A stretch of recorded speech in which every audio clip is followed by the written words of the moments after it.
বহু পুরনো একটা বাংলা ছবি ছিল, খুব সম্ভবত সাদা কালো ছবি, চুপি চুপি আসে। এ রাজ্যে হিন্দুদের সংখ্যা লঘু হয়ে যাওয়া আর মুসলিমদের সংখ্যা গুরু হয়ে যাওয়া, এটা যেন চুপি চুপি আসে। বিশেষ করে মমতা বন্দ্যোপাধ্যায়ের সে সম্পর্কে ঘোষণা চুপি চুপি আসে। চুপি চুপি কেন বলছি? আপনি বলবেন ঘোষণা, ওদিকে বলছেন চুপি চুপি কি করে দুটো হয়? এভাবে হয়। গতকাল যখন অভয়া মামলার রায় নিয়ে উত্তাল গোটা রাজ্য, গোটা দেশ, এমনকি পৃথিবীর বিভিন্ন প্রান্ত থেকে মানুষ ফোন করছেন, হতাশার সঙ্গে জানতে চাইছেন এটা কি হলো, তাহলে এত প্রতিবাদ করে কি হলো, কি লাভ হলো, এভাবেই কি ধর্ষকরা পার পেয়ে যাবে, এভাবেই কি ধর্ষকরা আমাদের করের টাকায় জেলে বসে বিরিয়ানি খাবে? ঠিক সেই সময় আলগোছে টুক করে বলে দেওয়া কয়েকটা কথা, যে কথায় এক ধাক্কায় রাষ্ট্রের ভেতর রাষ্ট্র, রাজ্যের ভেতর রাজ্য তৈরি করে দিয়েছেন মমতা বন্দ্যোপাধ্যায়, একদম অবিকল জওয়াহরলাল নেহরুদের কায়দায়। ৩৭০ ধারা দিয়ে কাশ্মীরকে যেরকম ভারতের মধ্যে আরেকটা কার্যত স্বাধীন রাষ্ট্র করে রেখেছিলেন নেহরুরা, ঠিক সেই কায়দায় কোনো ধারা টারা দিলেন না। ওই জন্য বলছি চুপি চুপি, খুব সচকিত উচ্চারণ নয়। অভয়া মামলার রায় ঘোষণার দিন, ওই জন্য বলছি চুপি চুপি। ভেবেছিলেন আমাদের নজর এড়িয়ে যাবে, আমার নজর এড়ায় না। না বলা কথা, বলা কথা, কথার মাঝে বলা কথা, নজর এড়ায় না। এই বাংলায় কেউ কেউ তো আছেন মুখ্যমন্ত্রী যারা সাংবাদিকতাই করে খান, বিজ্ঞাপন বেচে বা কিনে নয়, তাই আমাদের নজর এড়াই, আমার নজর এড়ায়নি। আপনি গতকাল দাঁড়িয়ে বলেছেন মুর্শিদাবাদে যদি দাঙ্গা হয়, দাঙ্গার চেষ্টা হয়, তাহলে মুর্শিদাবাদে হিন্দুদের রক্ষা করবে মুসলিমরা, তার কারণ হিন্দুরা ওখানে সংখ্যালঘু, মুসলিমরা সংখ্যাগুরু। আপনি ওখানে দাঙ্গা থেকে হিন্দুদের বাঁচানোর জন্য ইমামকে ধন্যবাদ জানিয়েছেন, মুসলিমদের ধন্যবাদ জানিয়েছেন। শুনতে শুনতে মনে হচ্ছিল আপনি বোধহয় রাজ্যের পুলিশ মন্ত্রী নন, এ রাজ্যে আপনার সম্ভবত কোনো প্রশাসনও নেই, আপনি রাজ্যের মুখ্যমন্ত্রীও নন, আপনি বোধহয় বিরোধী নেত্রী। পুলিশের উপর ভরসা রাখতে না পেরে মানুষকেই বলছেন মানুষকে বাঁচানোর দায়িত্ব নিতে। অর্থাৎ আপনি মেনেই নিচ্ছেন পুলিশ দাঙ্গা আটকাতে পারে না, তাই এক শ্রেণীর মানুষ, এক সম্প্রদায়ের মানুষ যেন আরেক শ্রেণীর আরেক সম্প্রদায়ের মানুষকে বাঁচানোর দায়িত্বটা কাঁধে তুলে নেয়। কিন্তু যেই মুহূর্তে মনে পড়ে যাচ্ছে মমতা বন্দ্যোপাধ্যায় রাজ্যের মুখ্যমন্ত্রী, পুলিশ মন্ত্রী, তখনই প্রশ্ন জাগছে মনে, তাহলে এটা বললেন কেন? তবে কি পুলিশকে সরিয়ে নিলেন? মানে দাঙ্গার মতো পরিস্থিতি তৈরি হলে মুর্শিদাবাদের ক্ষেত্রে শুরু করলেন, মুর্শিদাবাদ দিয়ে শুরু করলেন। সংখ্যালঘু হয়ে যাওয়া হিন্দুদের বাঁচানোর দায়িত্বটা মুসলিমদের হাতে ছেড়ে দিলেন। বাঁচালে বাঁচাবে, মারলে মারবে, এরকম ব্যাপার। আপনি তো বলার কথা পুলিশ বাঁচাবে, আপনার তো বলার কথা পুলিশ শক্ত হবে। আপনি ইমাম, সাধারণ মুসলিম সম্প্রদায়ের মানুষদের হাতে হিন্দুদের প্রাণ রক্ষার দায়িত্ব তুলে দিচ্ছেন কেন? আর আলগোছে ঘোষণা করে দিচ্ছেন মুর্শিদাবাদে হিন্দুরা সংখ্যালঘু। একটা জেলা দিয়ে শুরু করলেন, কার্যত ৩৭০-এর মতো, কাশ্মীরের মতো, রাষ্ট্রের মধ্যে রাষ্ট্রের মতো, রাজ্যের মধ্যে রাজ্যের মতো। আপনার রাজ্যের একটি জেলা, সেই জেলাতে কোনো একটি সম্প্রদায় সংখ্যালঘু, অতএব সেই জেলাতে মেজরিটি, সেভি মেজরিটি হয়ে যাওয়া, ফিরহাদ হাকিমের ভাষায় মুসলিমদের হাতে দায়িত্ব। এইভাবে ফিরহাদ হাকিমের স্বপ্ন স্বাধীন করবার, সফল করবার দায়িত্ব আপনি তুলে নিয়েছেন কাঁধে। তাই এত জোর দিয়ে ফিরহাদ বলেছিলেন ইনশাল্লাহ আমাদের স্বপ্ন একদিন সফল হবে। এবং বোধহয় জানতেন বছর ঘুরবে না, মাস ঘুরবে কি ঘুরবে না, ফিরহাদ হাকিমের স্বপ্ন মুর্শিদাবাদ দিয়ে সফল করে দেবেন মমতা বন্দ্যোপাধ্যায়। মানে সফল করতে শুরু করবেন। এরপর কোন জেলার পালা? মালদা, তারপর কি উত্তর দিনাজপুর, তারপর একে একে ওই জেলাগুলো যেখানে কাঁটায় কাঁটায়, নিক্তিতে নিক্তিতে 40, 42, 50% কাছাকাছি পৌঁছে গেছে মুসলিম জনসংখ্যা। এই হিসেবটা করছি তার কারণ আপনি করতে বাধ্য করছেন। জনসংখ্যার হিসেবে তো এই রাজ্যের কোনো মানুষের বেঁচে থাকা নির্ধারিত হতে পারে না। ধরুন বৌদ্ধরা এই রাজ্যে কত জনসংখ্যায়, জৈনরা কত, 100,000 পেরোবে, তাহলে ওদের নিরাপত্তার দায়িত্ব কাদের? সংখ্যালঘুদের মধ্যে একদম সংখ্যালঘুদের নিরাপত্তার দায়িত্ব কাদের? ওরা তো বরাবর সংখ্যালঘু হয়েছিলেন, আছেন। ওরা রাজ্যের কোনো জেলা, এমনকি কোনো পাড়াতে আজ পর্যন্ত সংখ্যাগুরু হতে পারেননি। এ রাজ্যের বৌদ্ধ, জৈন, শিখ, মমতা বন্দ্যোপাধ্যায় শিখদের কথা বলছি, যাদের হত্যাকাণ্ড সংগঠিত হওয়ার পর দেশ জুড়ে যাদের নির্বিচার গণহত্যা সংগঠিত হওয়ার পর যে নির্বাচনটা হয়েছিল, সেই নির্বাচনে জিতে আপনি প্রথমবার সাংসদ হয়েছিলেন। সেই নির্বাচনে জিতে যে গণহত্যা সংগঠিত হওয়ার পর আপনার তখনকার নেতা রাজীব গান্ধী বলেছিলেন বড় গাছ পড়লে নাকি মাটি একটু কাঁপে। মনে পড়ছে? আপনি কি তাহলে ওখান থেকে শিক্ষাটা মনে রেখেছেন? সেদিন থেকে শিক্ষাটা ভিতরে নিয়ে নিয়েছেন। শিখদের বাঁচা এবং মরা সেদিনকে যেরকম নির্ভর করেছে জগদীশ টাইটলারের মতো দাঙ্গাবাজদের হাতে, আপনি আজ মুর্শিদাবাদের হিন্দুদের বাঁচা এবং মরা দিয়ে দিতে চান ইমাম অথবা মুসলিমদের হাতে। আর সেই আপনি সুখদেবপুরের সীমান্তে দেশপ্রেমিক মানুষ জাতীয় পতাকা নিয়ে অনুপ্রবেশকারীদের, জঙ্গিদের প্রতিহত করতে এলে পুলিশ দিয়ে ডেকে পাঠানোর কথা বলেন। পুলিশ ফিরিয়ে আনবে, পুলিশ দাঙ্গাবাজদের ফেরায় না কেন মমতা বন্দ্যোপাধ্যায়? আপনি মুসলিমদের দাওয়াতে মেজরিটি দেবেন বলে, মেজরিটি সেভি মেজরিটি হয়ে যাওয়ার আমন্ত্রণ দেবেন বলে। আসবো আজকের বিতর্কে, তার আগে আজকের বিশেষ প্রতিনিধি।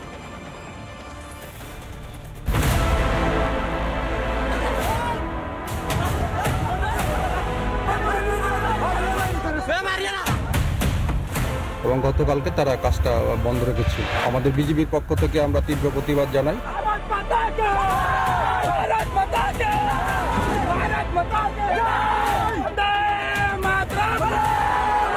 দেশের জন্য যদি আমাদের জান দিতে হয় তবু আমরা জান দিতে রাজি। ভারতবাসী দেশের জন্য জীবন দিয়ে দেবো, কিন্তু বিএসএফ এর একটা কোনো ক্ষতি হতে দেবো না।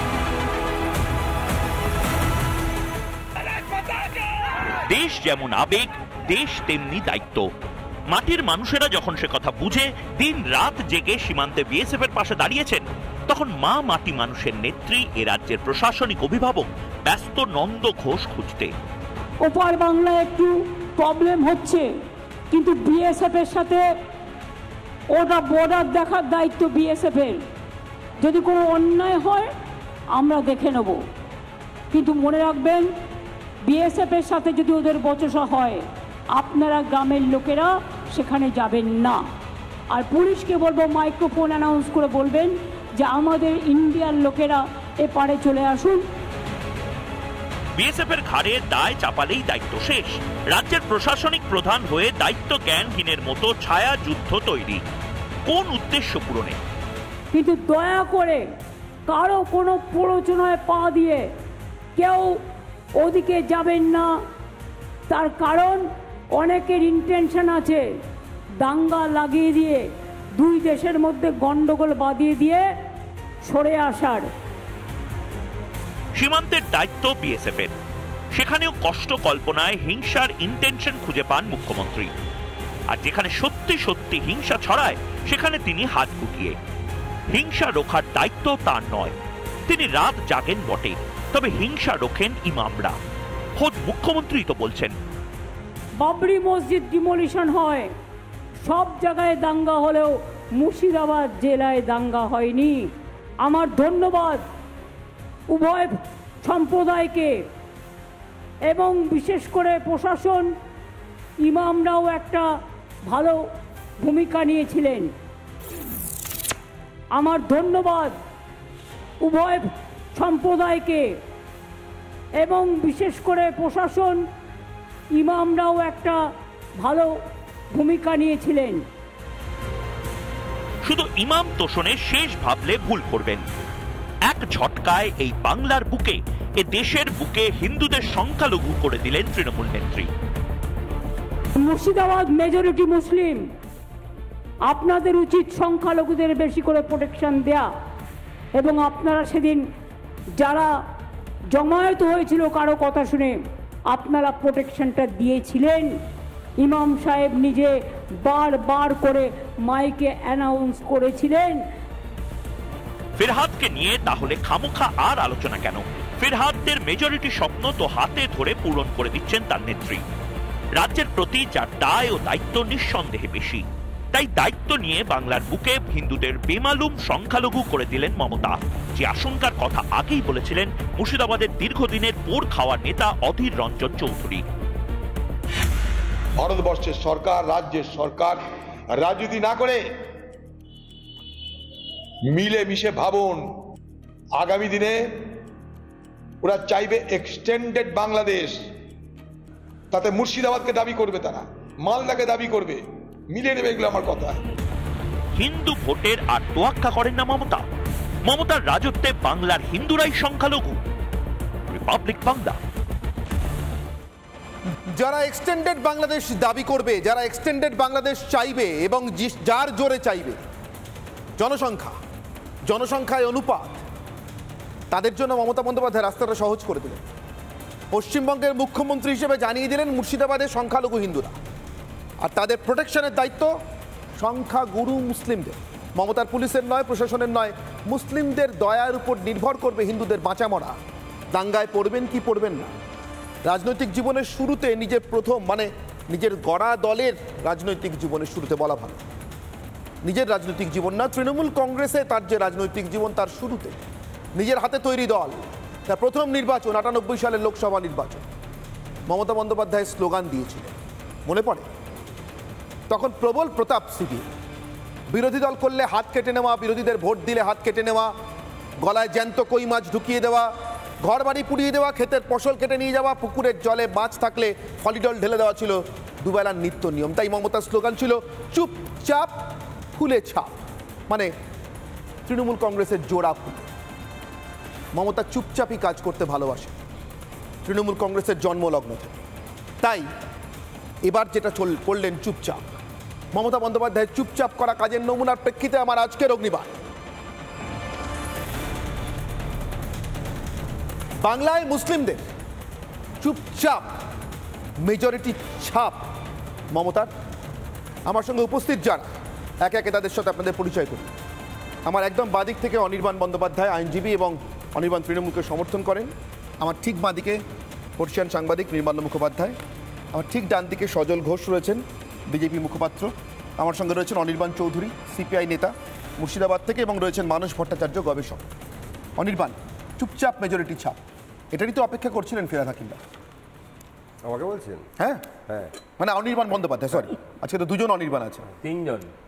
না, আমাকে নিজেকে তো বলবো না নিশ্চয়ই, স্বগতোক্তি করছি না। হ্যাঁ, বলুন না, ফিরহাদ হাকিম কিসের অপেক্ষা করছিলেন? না, মেজরিটি সেমি মেজরিটি মমতা বলেছিলেন মেজরিটি। ফিরহাদ হাকিমের সেটা ইন্টারপ্রিটেশন ছিল, তিনি সেটা মূলত শিক্ষার প্রশ্নে বলেছিলেন।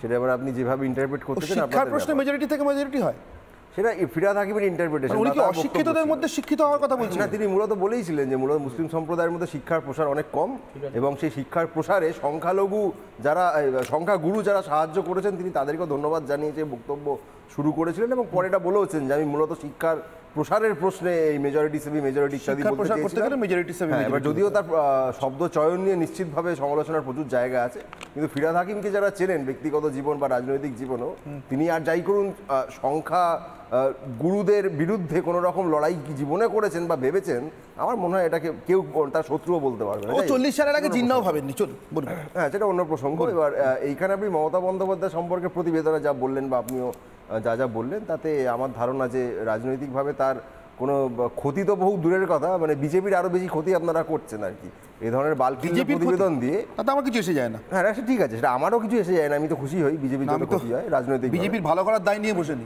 সেটা আলাদা কথা।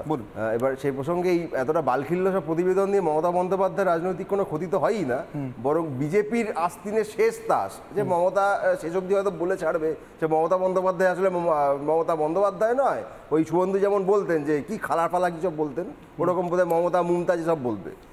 এই দিনটা দেখার অপেক্ষায় আমরা রয়েছি। যেমনটা ওই রাহুল গান্ধীর পরিবার নিয়ে অনেকে বলেন, বিজেপির অনেকে, যে তারা নাকি হিন্দু নয়, তারা নাকি মুসলমান। কংগ্রেস বিরোধিতার জায়গাটা রাজনৈতিক নয়, তাদের নেতাদের ধর্মীয় পরিচয়।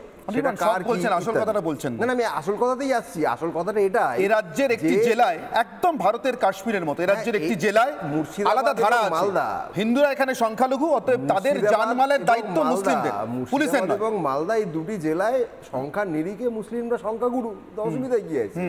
যদি মুসলিমরা কোনো জেলায় সংখ্যা নিরিখে, অসুবিধা নেই তো, অসুবিধা নেই তো। এটা তো নির্বাচন কমিশনের ডেটা, জনসংখ্যার ডেটা, দেশের সব জায়গাতে আছে। কিন্তু তার জন্য তার হিন্দুদের জানমালের দায়িত্ব কি? ইমামদের জানমালের দায়িত্ব মুসলিমদের, সেটা আপনার ইন্টারপ্রিটেশন। মমতা বললেন, ওটা আপনার, এখানে মেজরিটি মুসলিমরা, ওটা আপনার সংখ্যালঘু হিন্দুদের তোমরা দেখে রাখবে। এক্স্যাক্টলি, পুলিশ কি করবে? হ্যাঁ, তা আপনার কনটেক্সটটা দেখুন। পুলিশ সীমান্ত থেকে লোক ধরে নিয়ে আসবে, ভাই ওপরে যেও না। কি কনটেক্সটটা? কি কনটেক্সটটা হচ্ছে সেখানে সাম্প্রদায়িক উস্কানি দেওয়ার একটা ধারাবাহিক প্রচেষ্টা রয়েছে। রয়েছে, যেটা আমরা দেখতেই পাচ্ছি, যেটা আপনি স্বীকার করতে পারেন নাও করতে এটা পারেন। কি সাম্প্রদায়িক উস্কানি নয়? হ্যাঁ, দাঁড়ান, যে সাম্প্রদায়িক উস্কানির ফাঁদে কোনো সম্প্রদায় যাতে পা না দেয় সেই বার্তা তিনি দিয়েছেন। এবং একই সঙ্গে ওই জেলায় যে সম্প্রদায় সংখ্যাগুরু, ন্যাচারালি সংখ্যাগুরুদের দায়িত্ব বেশি থাকে। এটা আমাদের ভারতবর্ষের চিরাচরিত রাজনৈতিক নিয়ম, এটা বলাই হয় যে সংখ্যাগুরুদের দায়িত্ব সংখ্যালঘুদের বিভিন্ন অধিকার রক্ষার। পশ্চিমবঙ্গের সব থেকে বেশি সংখ্যালঘু, মানে সব থেকে কম সংখ্যালঘু আছেন পুরুলিয়া জেলাতে। আমি যতগুলো জেলার নাম মনে পড়ছে, এই মুহূর্তে পুরুলিয়া আমার একটা জেলার নাম মনে পড়ল, সবচেয়ে কম জনসংখ্যার বিচারে।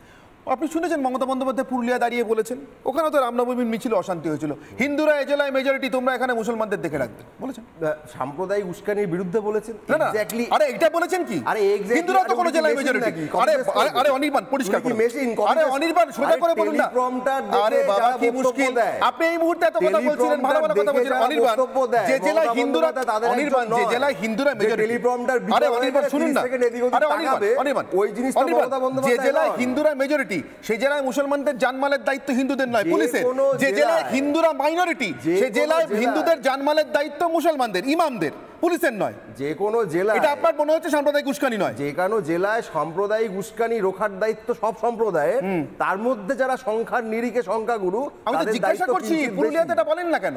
আরে কি জ্বালা, তিনি সেখানেও বলেন। নির্মলা বাবু এনি আইডিয়া কেন বলেন? সাম্প্রদায়িক উস্কানির বিরুদ্ধে সেখানেও বলে। নির্মলা বাবু এনি আইডিয়া কেন বলেন না? দেখুন, যদি মমতা বন্দ্যোপাধ্যায়ের কথা বলেন একরকম, আর যদি একটা পার্সপেক্টিভে গোটা বিষয়টা ভেবে দেখেন সেটা অন্যরকম। ধরুন, আমি প্রথম থেকেই আমি বহুবার আপনাকে বলেছি ধর্মনিরপেক্ষ কথাটার আমি বিরোধী। তার কারণ তার বাস্তবায়নে একেবারেই হয় না, সুতরাং সেই অর্থে আমি বিরোধী। ধর্মনিরপেক্ষতা অ্যাজ অ্যান আইডিয়াল ঠিক আছে, ঠিক আছে, কিন্তু বেসিক লাইনে যেটা দেখা যায় সেটা নয়। মমতা বন্দ্যোপাধ্যায় অন্য অনেক দলের মতো সবসময় ধর্মীয় রাজনীতি করেন। আপনি ভাবুন, বাবরি ভেঙেছে 1992 সালে, এবং সেই ভাঙার ফলে মুর্শিদাবাদে কোনো এফেক্ট পড়েছে কিনা সেই স্টাডিটা উনি করতে গেছেন। ভাবুন কতটা লেবার উনি নিচ্ছেন। মুর্শিদাবাদে পড়েছে কিনা, মালদার মাটি একটু নরম হয়েছে, কতগুলো ঘটনায় এমনভাবে ক্রিমিনাল অ্যাক্টিভিটি বেড়েছে, তাতে মমতা বন্দ্যোপাধ্যায় বেশ খানিকটা অস্বস্তির মধ্যে আছে। এবং ওখানকার পুলিশকে বোধহয় অপদার্থও বলেছেন কিছুদিন আগে বলেছেন। হ্যাঁ, এসপিকে বলেছেন অপদার্থ। সুতরাং মুর্শিদাবাদটা তার বেস হয়ে গেছে, এবং মুর্শিদাবাদ যেহেতু তার বেস, মুর্শিদাবাদে 70% মুসলিম আছে। মমতা বন্দ্যোপাধ্যায় যে মুসলিম পলিটিক্স করে এটা আমি আপনার এখানে বসে বহুবার বলেছি। সুতরাং যেহেতু সেটা করেন, সেই কনসলিডেশনের জন্য উনি সব কিছু মেনে নেবেন। এতদিন ধরে ফিরহাদ হাকিম কিংবা হুমায়ুন কবিররা যা বলেছেন, আপনি অনেকগুলো শো করেছেন, বারবার মমতা বন্দ্যোপাধ্যায় এর ব্যাপারে একটা জিনিস দেখে তিনি নীরব থেকেছেন। এই নীরবতাটা এতদিন বাদে সরব হলো। তার কারণ একটাই, উনি গিয়ে একেবারে from the flaming fields to fire গিয়ে পড়লেন, এবং আগুনে পড়ে প্রথম কাজ যেটা করলেন সেই কাজটাই হচ্ছে মুসলিম কার্ডটা প্লে করা। এবং তার জন্য উনি বাবরি অবধি চলে গেলেন। উনি 1947-এর রায়ট অবধি যেতে পারতেন, তখন কি ছিল 1946-এ এটাও চলে যেতে পারতেন। ওনার কনসলিডেশনের আগ্রহটা এত বেশি মাত্রায় রয়েছে, এটাকে অনেকে সমালোচনা হিসেবে নেবেন। বলার দিনটা দেখছেন, অভয়া মামলার রায় নিয়ে সবাই সেই দিনকে ভয়ঙ্কর রকমের ব্যস্ত, কারুর হতাশা, কারুর ক্ষোভ, কারুর ক্রোধ, সেই ফাঁকে টুক করে বলে দিলেন যারা হিন্দুরা মাইনরিটি, মুসলমানরা দেখে রাখবে। আমি তো কালকে আপনাকে বলেছি, অভয়া মামলার যদি সঞ্জয় রায়ের ফাঁসি হতো, উনি পশ্চিমবঙ্গের সব থেকে হ্যাপিয়েস্ট পার্সন হতেন। অথচ এত বড় একটা রায় হতে চলেছে, উনি উত্তরবঙ্গ ট্রিপে বেরিয়ে গেলেন। এটা আপনি যদি বলেন এটা দায়িত্ববোধের অভাব কিংবা দায়িত্ব জ্ঞানের, এটা মুখ্যমন্ত্রীর সবসময় শিডিউল থাকতেই পারে, সব সময় চেঞ্জিং শিডিউল হয়, কিন্তু সাধারণত সেই শিডিউল তারা ক্যান্সেলও করে, এবং সে ক্যান্সেল করতে পারেন। তো এক্ষেত্রে করবে কেন? না, আমি সেই কথা বলছি না, করবেন কেন, বরঞ্চ এই ফাঁকে গিয়ে টুক করে মুর্শিদাবাদে বলে দিয়ে চলে আসেন চুপচাপ। যদি না করেন তখনই প্রশ্নটা ওঠে, করলে কিছু এসে যেত। মুর্শিদাবাদে অনির্বাণ আমার কাছে আছে, কাজ নেই। মুর্শিদাবাদে অনির্বাণ আমার কাছে আছে, জেনারেল ইমপ্রেশন। যেমন ধরুন, আমি আপনাকে বলছি, অনির্বাণ এই প্রশ্নটা উত্তরটা আমি দিয়ে নিই, যে একটা জেনারেল ইমপ্রেশন হয়েছে যে অভয় মামলার রায় সঠিক হয়নি, এবং চতুর্দিকে প্রতিবাদ হচ্ছে। সঞ্জয় রায় একা নয়, এর সঙ্গে অনেকে যুক্ত আছে। ঠিক একই রকমভাবে মুখ্যমন্ত্রীর ক্ষেত্রেও যদি উনি একটা এত বড় ঘটনা থেকে নিজেকে সরিয়ে নিয়ে চলে যেতে পারেন, তাহলে প্রশ্ন উঠবেই। আপনাকে আমি বলি 1967 সালে সত্যজিৎ রায় অরণ্যে দিনরাত্রি করেছিলেন। সেই সিনেমায় 6টা ছেলেকে দেখা গেল তারা চলে গেল লাভটুলিয়ার জঙ্গলে, এবং সেই নিয়ে প্রশ্ন উঠেছিল যখন খাদ্য আন্দোলন চলছে কি করে সত্যজিৎ রায় 7 জনকে ওখানে পাঠিয়ে দিলেন।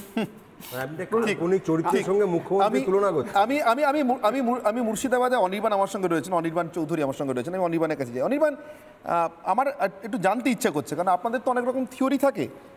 একটা হচ্ছে আপনাদের খুব প্রসিদ্ধ থিওরি আপনাদের কমিউনিস্টদের, কি জাতির আত্মনিয়ন্ত্রণের অধিকার, যে থিওরির বসে আপনারা বলেছিলেন 46-এ মুসলমানদের জন্য আলাদা পাকিস্তান দিতেই হবে, তবে দেশ স্বাধীন হবে।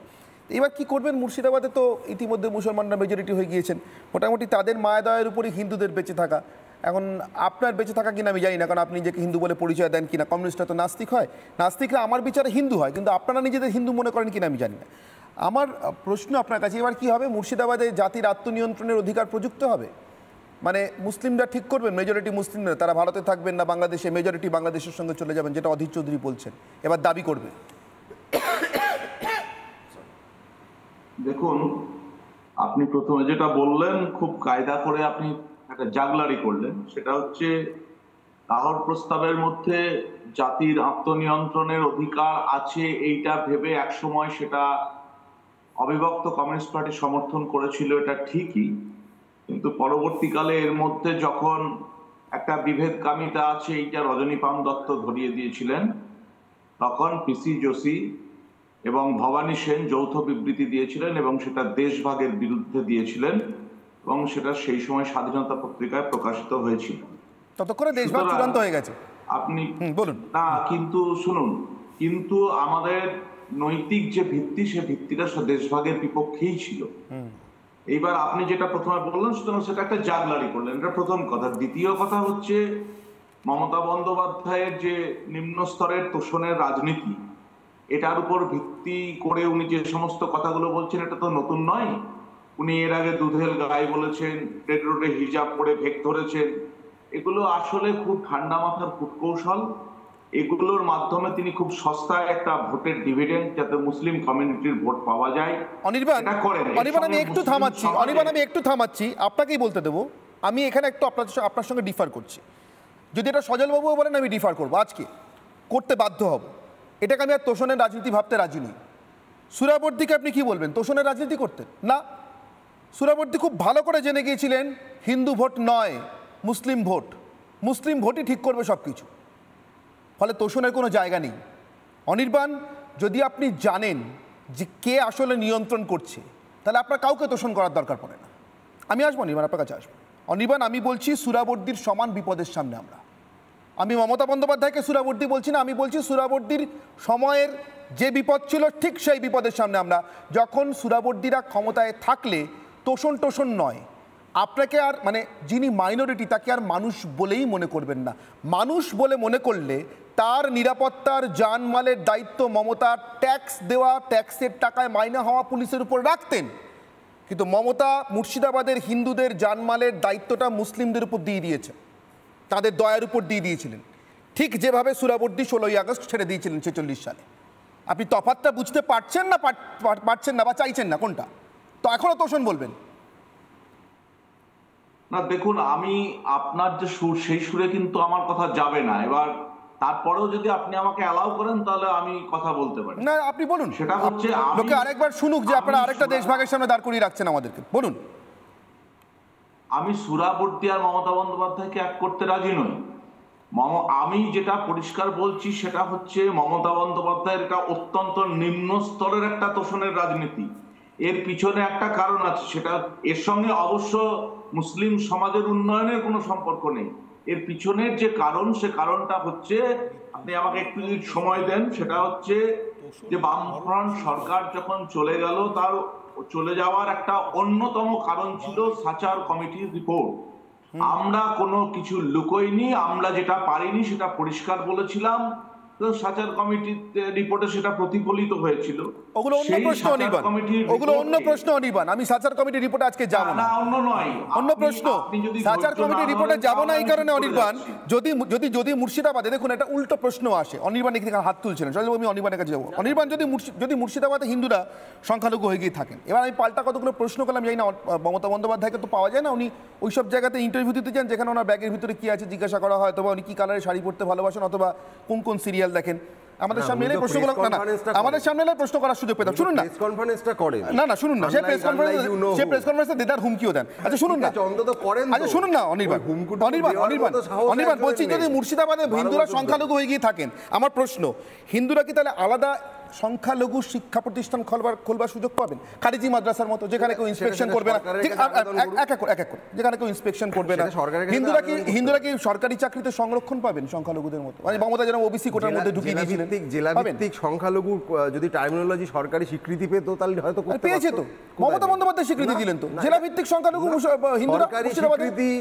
সরকারি স্বীকৃতি মুখ্যমন্ত্রী সরকারি মঞ্চ থেকে বলছেন, আপনি ওকে সরকারি স্বীকৃতি বলবেন না? সম্মত স্বীকৃতি একটা আলাদা জিনিস, আপনিও জানেন অনির্বাণ, মানে এতটা বালখিল্য কথা বলে লাভ নেই। তাহলে সরকারি মঞ্চ থেকে মুখ্যমন্ত্রী হিসেবে উনি কি বললেন? আমি আসছি, তাহলে স্বীকৃতি দিচ্ছিলেন না, তাহলে ভয় দেখাচ্ছিলেন কি? মানে স্বীকৃতি দিলাম না সংখ্যালঘু বলে, তাহলে কি মনে করিয়ে দিলাম ভাই তুমি কিন্তু সংখ্যায় কম আছো, নাম্বারে কম আছো ভাই, এটা বললেন কি? আচ্ছা আমি বলছি, সেগুলো আসছি। আপনি মুসলিম ভোটের কথা একটু আগে বলছিলেন যে মুসলিম ভোট নিয়ন্ত্রণ করে, অতএব তোষণ নয় ডাইরেক্টলি ইত্যাদি।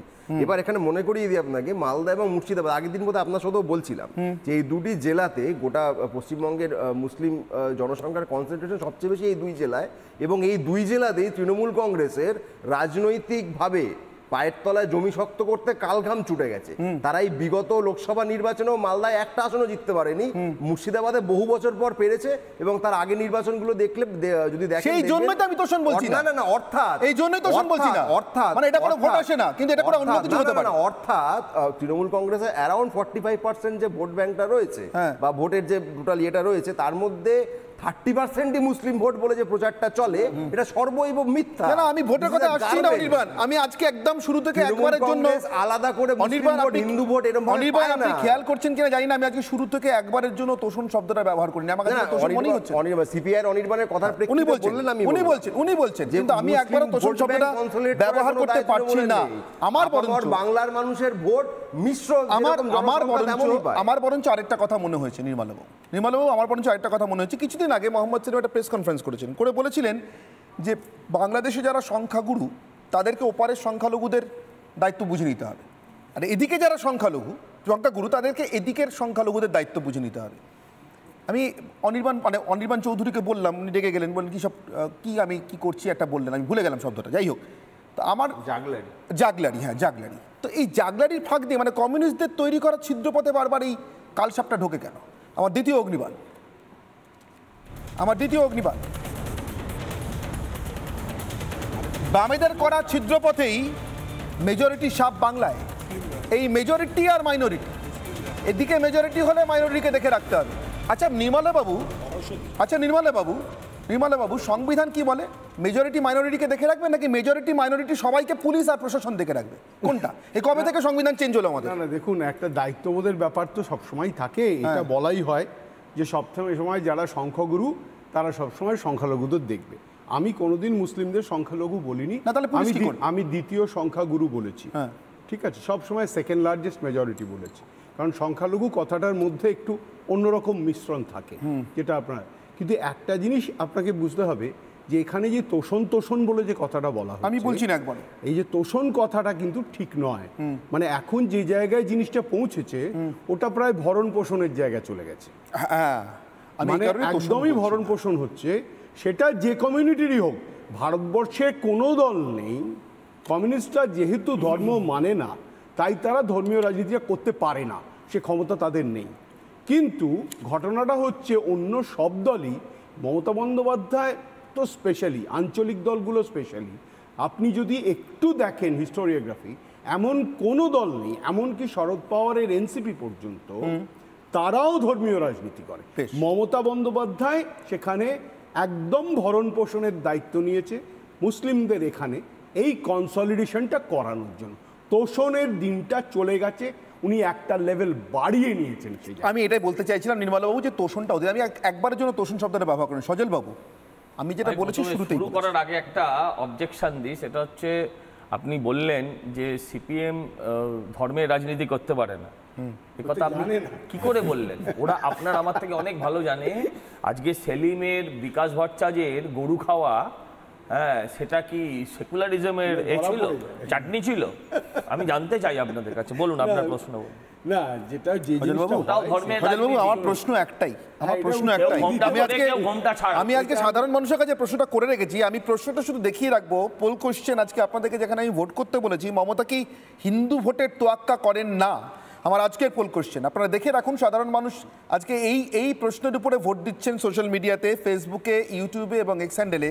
আমার আজকের পোল কোশ্চেন, মমতা কি হিন্দু ভোটের তোয়াক্কা করেন না? আপনারা কি উত্তর দিয়েছেন আমি দেখাবো। কিন্তু সজলবাবু, এই প্রশ্নগুলো আসছে, মমতা কি চুপচাপ এই মেজরিটি ঘোষণাটা করে দিলেন একটা জেলাতে গিয়ে মুসলিমদের, এবং তাদের দয়ার উপরে হিন্দুদের জানমাল ছেড়ে দিলেন, নিরাপত্তা ছেড়ে দিলেন, এটা কি হিন্দু ভোটের তোয়াক্কা করেন না বলি? দেখুন, আমি ভোটের তোয়াক্কা করেন না এমন ভোটের ব্যাপারটা নেই আর আজকে আমার মনে হচ্ছে। বলছি ভোটের তোয়াক্কা করেন না এমন তো বিষয় নেই, কিন্তু বিষয়টা হচ্ছে আপনি যদি বুঝতে পারেন যে কোনটা আমার ক্ষয়িষ্ণু এবং কোনটা আমার বাঁচানো যাবে না, দুকুল রাখা যায় না, আপনাকে সিদ্ধান্ত নিতে হয় কোন কুলটা আমি রাখবো। মমতা বন্দ্যোপাধ্যায় তাই একটি বিশেষ কুলকে ধরে নিয়েছেন। আমরাও যেমন ভাবি যে অনেক সময় আপনারা এখানে তাই নিয়ে বিতর্কও করেন, যে কেউ কেউ বলেও দিয়েছেন আমাদের নেতারা যে আমি তার, এই বিষয়গুলো এসেই যায়, এগুলোকে অস্বীকার করার কোনো জায়গা নেই। আমি আপনাকে বলছি, এটা আপনারা বলছেন পোল্ড ভোটের বা তৃণমূলের প্রাপ্ত ভোটের 30%, এটা ভুল বলছেন। তৃণমূলের প্রাপ্ত ভোটের 60%-এর বেশি ভোট, হ্যাঁ, ও ফিরহাদ হাকিমরা দেয়, তাই ফিরহাদ হাকিমরা আজকে কথা বলতে পারেন। আমি আপনাকে বলছি, দেখুন, আমাদের কথাটা অন্য জায়গা থেকে শুরু হয়েছিল। হ্যাঁ, সেটা হচ্ছিল যে মালদায় চুপচাপ মেজরিটি, মালদা এই বর্ডারে, প্র্যাকটিক্যালি বর্ডারে মমতা বন্দ্যোপাধ্যায় বলে দিয়েছেন বর্ডারে তোমরা কেউ যেও না। ঠিক। কেন বর্ডারে যেও না? তার কারণ হচ্ছে বর্ডারে দাঁড়িয়ে ওখানকার মানুষ হিন্দু মুসলমান নির্বিশেষে ভারত মাতা কি জয় করছে, এটা উনি সহ্য করতে পারছেন না। ইউনুসের সঙ্গে ওনার যদি কোনো গোপন বোঝাপড়া হয়ে থাকে, তাহলে ইউনুস সরকার এতে ক্ষুব্ধ হতে পারে যে পশ্চিমবঙ্গ থেকে এত লোক দিয়ে আসছে কি করে। আপনি আমায় বলুন তো, আপনি ভারতবর্ষের নাগরিক হলে ভারতবর্ষের সার্বভৌমত্ব, ভারতবর্ষের অখণ্ডতা সরকারিভাবে যাদের ওপরই ন্যস্ত থাকুক না কেন, সাধারণ মানুষ সেখানে প্রতিবাদ করতে দাঁড়াবে না? নাগরিক কর্তব্য, নাগরিক দায়িত্ব বলে কোনো কিছু নেই সমাজে। একদল মানুষ যারা শয়ে শয়ে শুধু তেড়ে এসছিল বাংলাদেশি অনুপ্রবেশকারীদের বিরুদ্ধে, মুখ্যমন্ত্রী সেখানে গিয়ে বললেন ওখানে তোমরা যেও না, এটা বললেন শুধু না, এটার মধ্যে দিয়ে ওখানকার তৃণমূল নেতাদের তিনি ইনস্ট্রাকশন দিয়ে দিলেন যে এবার থেকে ঘরে ঘরে গিয়ে যা যা করণীয় সেটা করো, যাতে কেউ না বেরোয়। এই যে জায়গাটা, এখানে সাম্প্রদায়িকতা কোথায়, তো জাতীয়তাবোধ থাকা উচিত। কিন্তু যেখানে একটা মানুষের ভেতরে জাতীয়তাবোধ বলে কিছুই নেই, ধর্মনিরপেক্ষতা ধর্মনিরপেক্ষতা ধর্মনিরপেক্ষতা করে আসলে যিনি সাম্প্রদায়িকতাকেই উস্কানি দেন, তার নাম মমতা বন্দ্যোপাধ্যায়। একটু আগে ভাই অনির্বাণ বলছিলেন যে ফিরহাদ হাকিম কি বলেছে তার ব্যাখ্যা উনি করতে বসলেন, যেটা ফিরহাদ হাকিম কখনো করেননি, তার মেয়েও করেনি। হ্যাঁ, তার বড় দায়িত্ব নিয়েছেন। আমি বলছি, আপনি এই কথাটা তার আপনার সংখ্যাগুরু সংখ্যালঘু কথাটার আপনি ব্যাখ্যা দিলেন, এইটার কোন ব্যাখ্যা দেবেন? যেদিন উনি বলেছিলেন ইনশাআল্লাহ अभी कुछ दिन बाद आधा आवाम उर्दू में बात करेगा, এটার কোন ব্যাখ্যা দিতে পারেন? আজকে কর্পোরেশন বলছে যে বাংলায় সাইনবোর্ড করতে হবে। হ্যাঁ, কর্পোরেশনে এই আলোচনা হচ্ছে বাংলায় সাইনবোর্ড করতে হবে, আর বাংলার মেয়র বলছে আধা আবাম উর্দু মে বাত করেগা। কোন ব্যাখ্যাটা দেবে অনির্বাণরা? যেদিন বলেছিলেন ফিরহাদ হাকিম যে হিন্দু কর্মে যারা জন্মগ্রহণ করেছে, আমি যতদূর জানি হিন্দু কর্মে অনির্বাণও জন্মগ্রহণ করেছে, মানুক না মানুক তাকে সব জায়গায় হিন্দুই লিখতে হয়েছে আজ অব্দি। বলেছে তারা হতভাগা, তারা হতভাগ্য, হ্যাঁ, তারা দুর্ভাগা। হ্যাঁ, দাওয়াতে ইসলাম দিয়েছিলেন তাদের। কোন ব্যাখ্যা দেবেন সেখানে? দিন আপনারা ব্যাখ্যা, মানুষ শুনবে, মানুষ বিচার করবে। আপনারা কোন ব্যাখ্যা দেবেন? যেদিন পাকিস্তানি সাংবাদিককে নিয়ে অন্য সংবাদ মাধ্যমের ক্যামেরার সামনে তিনি দাঁড়িয়ে বলে ফেলেছিলেন যে ইহা ভি এক আধা ছোটা পাকিস্তান হুয়া কা মিনি পাকিস্তান হুয়া করতা হ্যায়, কি ব্যাখ্যা দেবেন? আমি আপনাকে বলছি, দেখুন, সংখ্যালঘুর দায়িত্ব সংখ্যাগুরুকে প্রোটেক্ট করা। এ রাজ্যে বসে বলছেন ভালো কথা, কেরালায় গিয়ে বলতে পারবেন? আপনি এ রাজ্যে বসে বলছেন খুব ভালো লাগছে শুনতে, কই সংখ্যাগুরু দায়িত্ব তো পালন করেনি হুমায়ুন কবির, তখন অনির্বাণকেও কখনো বলতে শুনিনি। মমতা ব্যানার্জি তো অনেক দূরের ব্যাপার যে এই কথাটা অন্যায় হয়েছিল মুর্শিদাবাদে। হ্যাঁ, মুর্শিদাবাদ ওটাও শুনতে পাইনি, ওটা যেমন মমতা ব্যানার্জি অনেক শুনতে পান না। আমি আপনার সময় কথা বলিনি, নির্বাচন কমিশনার নির্বাচনের সময় তখন নির্বাচনই চলছিল না, ছিল না। আমি যাই হোক, আমি বলিনি। আচ্ছা ধরো নির্বাচন কমিশন শুনতে পাইনি, আমি ধরে নিচ্ছি নির্বাচন ভাই, নির্বাচন কমিশন শুনতে পাইনি ভাই। তুমি তোমার বাবার টাইটেল, তোমার মায়ের টাইটেল, আরে ভাই তোমার বাবা মায়ের টাইটেল, তোমার বাবা মায়ের টাইটেল তো চ্যাটার্জি, নির্বাচন কমিশন শোনেনি, তুমিও শোনোনি।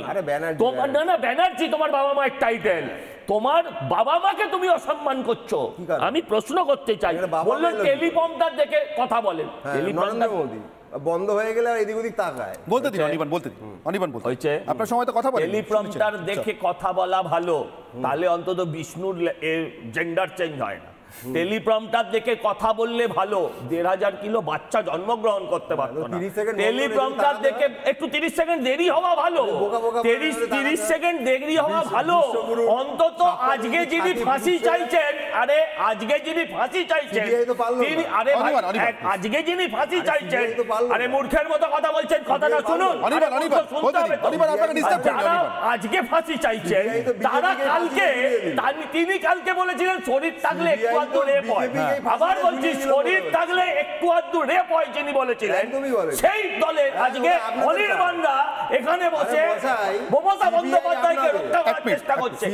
মমতা বন্দ্যোপাধ্যায় যত না খারাপ, তার থেকে অনেক বেশি নিচ এই যারা এখানে টিভিতে মুখ দেখানোর জন্য এই ধরনের কথা বলতে আছে। আবার বললাম গলার জোর আছে, বলছি আপনার পেটের ভেতর থাকলে আপনি কথা বার করুন।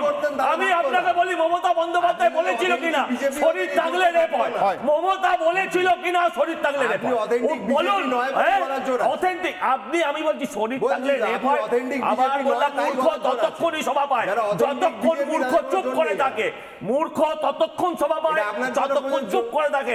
তাই বলছি তোমাকে সভা দেবে তুমি যদি চুপ করে থাকো। আমি আবার বললাম মমতা বন্দ্যোপাধ্যায় বলেছিলেন কিনা, আমি জানতে চাই মমতা বন্দ্যোপাধ্যায় বলেছিলেন কিনা শরীর থাকলে রেপ হয়, শরীর থাকলে রেপ হয়। আরে বলুন মমতা বলিনি, আগে বলুন মমতা বলিনি, পিসিআর ততক্ষণ বার করুক, আপনি বলুন মমতা বলিনি। আমি আবার এই কথাটা ফিরে আসি। মানস ভট্টাচার্য আমার সঙ্গে রয়েছেন, গবেষক। মানসবাবু, আমি জানি না জিন্না বা সুরাবর্দির পর এইভাবে কেউ ঝট করে এক ধাক্কায় কোনো রকম গণনা টননার তোয়াক্কা না করে একটা নির্দিষ্ট জেলার, একটা রাজ্যের একটা নির্দিষ্ট জেলায় সংখ্যাগুরু সংখ্যালঘু ভাগ করে সংখ্যালঘুদের জানমাল নিরাপত্তার দায়িত্ব সংখ্যাগুরু মুসলমানদের হাতে তুলে দিয়েছেন কিনা আপনার জানা থাকলে বলবেন। আমি এর মধ্যে কোনো তোষণের রাজনীতি খুঁজে পাচ্ছি না, আমি বৃহত্তর বাংলাদেশের আশঙ্কা খুঁজে পাচ্ছি, যেটা ওখানকার ওই জেলার এবারের সাংসদ কয়েকদিন আগে বলেছেন, অধীর রঞ্জন চৌধুরী। মানসবাবু, দেখো, যত আমরা এই সংখ্যাগুরু করব তত কিন্তু বিভাজনটা বাড়বে। আমি 3-4টে কথা খুব স্পষ্ট বলতে চাই। প্রথম কথা হচ্ছে যে সংবিধানে সংখ্যালঘু কে তার কোনো নির্দিষ্ট ডেফিনেশন নেই কোথাও। সেই পরিপ্রেক্ষিতে 92-তে সুপ্রিম কোর্টে একটা মামলা হয় যে ভারতবর্ষে আদৌ মুসলমানরা আর সংখ্যালঘু বটে কিনা সেই নিয়ে আমাদের বিচার করা দরকার। তো সেই পরিপ্রেক্ষিতে 2004-এ সুপ্রিম কোর্ট একটা রায় দেয় যে প্রত্যেক জায়গায় সংখ্যালঘুর সংখ্যা সংজ্ঞা নির্ধারণ করা দরকার। আজ অবধি সেটা হয়ে ওঠেনি। স্টেট ওয়াইজ সংখ্যালঘু কারা সেই নির্ধারণ করার কথা সুপ্রিম কোর্ট বলেছিল। দ্বিতীয় ব্যাপার হচ্ছে কমিউনিস্টরা অত্যন্ত সূক্ষ্মভাবে সংখ্যালঘু তোষণ পশ্চিমবঙ্গে পথ দেখিয়েছে। আমি তার 3টে উদাহরণ দিচ্ছি। একটা হচ্ছে বামিয়ানে যখন তালিবানরা বুদ্ধ মূর্তি ভেঙেছিল তখন কলকাতার বৌদ্ধরা মুসলমানদের এগেনস্টে বা আফগানিস্তানের মুসলমানদের এগেনস্টে একটি মিছিল করতে চেয়েছিল। তখন 2001 সাল সিপিএম সেটা করতে দেয়নি, বলেছিল এখানকার মুসলমানরা চটে যাবে। 2006-এ হজ হাউসের পরিকল্পনা হয়, 1996-এ হজ হাউসের পরিকল্পনা হয়, 2007-এ সেটার কিছুটা বাস্তবায়ন হয়, পরবর্তীকালে তার পুরো রূপায়ণ হয় 2016-তে এসে মমতা ব্যানার্জি। পার্সি যারা কলকাতায় টাওয়ার অফ সাইলেন্স, মানে তাদের মৃতদেহ যেখানে সৎকার করতে চেয়েছিল, কলকাতাতে একটাই আছে, সেটা করতে সব থেকে বেশি বাধা দিয়েছিল তৎকালীন কমিউনিস্ট সরকার। সুতরাং কমিউনিস্ট সরকাররা এই পশ্চিমবঙ্গের মুসলিম তোষণ, সংখ্যালঘু তোষণ নয়, সেটা বরাবর করে আসছে। যেহেতু তারা খুর চালায়, মানে আগে যখন কলকাতার পকেটমাররা খুর নিয়ে মানে ঘুরতো, বোঝা যেত না, সেরকম কমিউনিস্টরা খুর দিয়ে কাটে, বোঝা যায় না। মমতা ব্যানার্জি কাটারি দিয়ে কাটে, বোঝা যায়। এখন প্রশ্ন হচ্ছে, ভারতবর্ষ এমন একটা দেশ যেখানে সংখ্যালঘুরা সবচেয়ে সুরক্ষিত। আমরা কেউ কি জানি যে রতন টাটা পার্সি, কিন্তু সংখ্যালঘু। পার্সিরা ভারতবর্ষে অত্যাচারিত অতি দূর দূরের কেউ বলতে পারবে? ভারতবর্ষে সংখ্যালঘু জৈনরা, এখানে জৈনরা অত্যাচারিত কেউ বলবেন? ভারতবর্ষে সংখ্যালঘু বৌদ্ধরা, এখানে বৌদ্ধরা অত্যাচারিত কেউ বলবেন? তার মানে ভারতবর্ষের সংখ্যালঘুরা অত্যাচারিত নন। ভারতবর্ষে মুসলমানদের সঙ্গে হিন্দুদেরকে লড়িয়ে দেওয়া হচ্ছে, অথবা বলা যায় সেই লড়াইয়ের ভিত্তিভূমি তৈরি করা হচ্ছে। এটার থেকে আমাদেরকে সাবধান হতে হবে। এই রাজনৈতিক ভাবনা থেকে আমাদের সাবধান হওয়া দরকার। আমাদের যেমন মনে রাখা দরকার যে ভারতবর্ষে দ্বৈতবাদ, অদ্বৈতবাদ, বিশিষ্টাদ্বৈতবাদ পাশাপাশি ছিল, সেই রকম প্রত্যেক মুসলমানকে মাথায় রাখতে হবে এখানে আল্লাহ থাকবে, কিন্তু তিনি এককভাবে থাকতে পারবেন না, তাকে ঈশ্বরকে মেনে নিয়ে থাকতে হবে। তিনি যদি মনে করেন যে আমিই সব, তাহলে কিন্তু এই দ্বন্দ্বটা থেকেই যাবে। বেশ, মানসবাবুর কথার সূত্র ধরে আমি নির্মলবাবুর কাছে আসবো, কিন্তু তার আগে আমি বলেছিলাম যে আপনাদের কাছে আমি প্রশ্ন রেখেছিলাম যে মমতা হিন্দু ভোটের তোয়াক্কা করেন না। মমতা কি হিন্দু ভোটের তোয়াক্কা করেন না? আর তাই এই কথাগুলো বলতে পারছেন? আপনারা কি উত্তর দিয়েছেন? এবার দেখাবো আপনাদের উত্তর, তার নমুনা কত শতাংশ কোন দিকে বলেছেন। প্রথমে ফেসবুকের উত্তর, খুব ইন্টারেস্টিং ডেটা আছে নির্মলবাবু, দেখুন ফেসবুকের উত্তর কত শতাংশ কোন দিকে বলছেন। 57% বলছেন হ্যাঁ তোয়াক্কা করেন, ইয়েস মমতাকে হিন্দু ভোটের তোয়াক্কা করেন না, হ্যাঁ করেন না 57% বলছেন। 43% কিন্তু বলছেন না করেন, তারা কিন্তু না বলছেন, অর্থাৎ মমতা হিন্দু ভোটের তোয়াক্কা করেন। এবার এক্স হ্যান্ডেলের পরিসংখ্যান ঠিক উল্টো নির্মলবাবু, খুব ইন্টারেস্টিং। 17% মনে করছেন হ্যাঁ, এক্ষেত্রে 17% মনে করছেন অর্থাৎ মমতা হিন্দু ভোটের তোয়াক্কা করেন না, কিন্তু তোয়াক্কা করেন এটা মনে করছেন 83%। তাহলে এই উক্তি কেন? এবার ইউটিউবের পরিসংখ্যান 64% মনে করছেন হ্যাঁ, এখানেও আজকে বেশ ক্লোজ। 64% মনে করছেন হ্যাঁ মমতা হিন্দু ভোটের তোয়াক্কা করেন না, এটা ঠিক। আর 36% মনে করছেন না করেন। সজলবাবু একটু আগে বলেছেন না ভোটের ব্যাপার নয়, ভোটের তোয়াক্কার বিষয় নয়, উনি আসলে ক্ষয়িষ্ণু আর বর্ধিষ্ণুতে ভাগ করে নিয়েছেন। কিন্তু আমি তারও ঊর্ধ্বে কিছু দেখেছি। আমি এখনও তোষণ শব্দটা ব্যবহার করতে রাজি নই এই প্রসঙ্গে, যে প্রসঙ্গে মমতা বন্দ্যোপাধ্যায় একটি জেলায় গিয়ে মেজরিটি ঘোষণা করে দিয়ে এসেছেন মুসলমানদের। দেখুন, আমি একটা কথা আপনাকে বলি, একটা থিন লাইন আছে আমার যেটা মনে হয়েছে, দুটো বিষয় বলবো। একটা হচ্ছে হিন্দুদের যা কিছু মমতা বন্দ্যোপাধ্যায় সেটাকে উৎসব হিসেবে দেখেন, মুসলিমদের যা কিছু ধর্মীয় আচার আচরণ সেটাকে ধর্ম হিসেবে দেখেন। সুতরাং উৎসব আর ধর্মের মধ্যে উনি ভাগাভাগিটা করেন। উৎসব সবার, ধর্ম যার যা, এই যে কথাটা, এটা ওই কমিউনিস্টদের মতোই ওই খুর দিয়ে কাটা, কপাত করে কেটে দেওয়া নয়, খুব খুব চালাকি করে। আর এই মেজরিটি ঘোষণাটা, এই যে মেজরিটি ঘোষণা, এটা কি কাটারি দিয়ে কাটা? না, এই যে মেজরিটি ঘোষণা, ওই আমি আপনাকে বললাম না ধর্ম, এটা কিন্তু খুর দিয়ে কাটা না, একদম কাটারি দিয়ে কেটে দিলেন, একদম পরিষ্কার কেটে দিলেন। তার কারণ হচ্ছে ওইটা মুসলিমদের যে কোনো বিষয়টা, she looks at it from a religious stand point, not from উৎসব স্ট্যান্ড পয়েন্ট। তাই যদি হয় তাহলে, এবং আর একটা কথা আপনাকে বলি, লাস্ট কথা, সেটা হচ্ছে উনি বর্ডার নিয়ে এত ভাবছেন কেন? কিছুদিন আগেও তো বললেন বর্ডার সেন্ট্রাল গভর্নমেন্ট থাকে, হঠাৎ বর্ডারে কে যাবে, কে গান গাইবে, কে চা খাইবে, এটা নিয়ে ওর ভাবনার কি আছে? বেশ, হঠাৎ বর্ডার চলে ভাবনার মধ্যে এটাই আছে যে মমতা বন্দ্যোপাধ্যায় কোথাও একটা মনে করছেন, আমি জানি না দুটো দেশের মধ্যে দাঙ্গা লাগতে পারে কিনা, কিন্তু ওনার মুখ দিয়ে বেরিয়ে গেছে দাঙ্গা লাগানোর ছক আছে। দুটো দেশের মধ্যে দাঙ্গা হয় না, যুদ্ধ হয়। হ্যাঁ, যদি মমতা বন্দ্যোপাধ্যায় মনে করেন বাংলাদেশ মানে মুসলমান আর ভারত মানে হিন্দু, তাহলে নিশ্চিতভাবে তিনি এখানে হিন্দু মুসলিম দাঙ্গা দেখবেন, ঠিক যেভাবে তিনি মুর্শিদাবাদে মুসলিমদের মেজরিটি দেখছেন এবং তাদের উপরেই হিন্দুদের জান মাল নিরাপত্তার দায়িত্ব ছেড়ে রাখছেন। যদি দাঙ্গা হয় সেক্ষেত্রে আমি জানি না মমতা বন্দ্যোপাধ্যায় এরপর সত্যি আর হিন্দু ভোটের তোয়াক্কা করেন এই কথাটা বলতে পারবেন কিনা, অন্তত নিজে আয়নার সামনে দাঁড়িয়ে বলতে পারবেন কিনা, আমাদের সামনে দাঁড়িয়ে না হলো। আমাদের অর্থাৎ পশ্চিমবঙ্গবাসীদের জন্য এবার সব থেকে বড় চিন্তার বিষয়, আমরা কি কাশ্মীরি পণ্ডিত হওয়ার অপেক্ষায় থাকবো?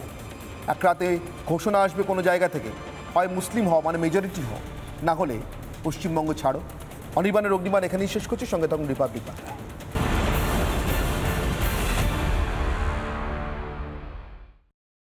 নানা ধরনের কন্টেন্ট দেখার জন্য লাইক করুন, শেয়ার করুন আমাদের ফেসবুক পেজ, সাবস্ক্রাইব করুন আমাদের ইউটিউব চ্যানেল। পাশাপাশি অন্যান্য ব্রেকিং নিউজের জন্য অবশ্যই চোখ রাখুন রিপাবলিক বাংলায়।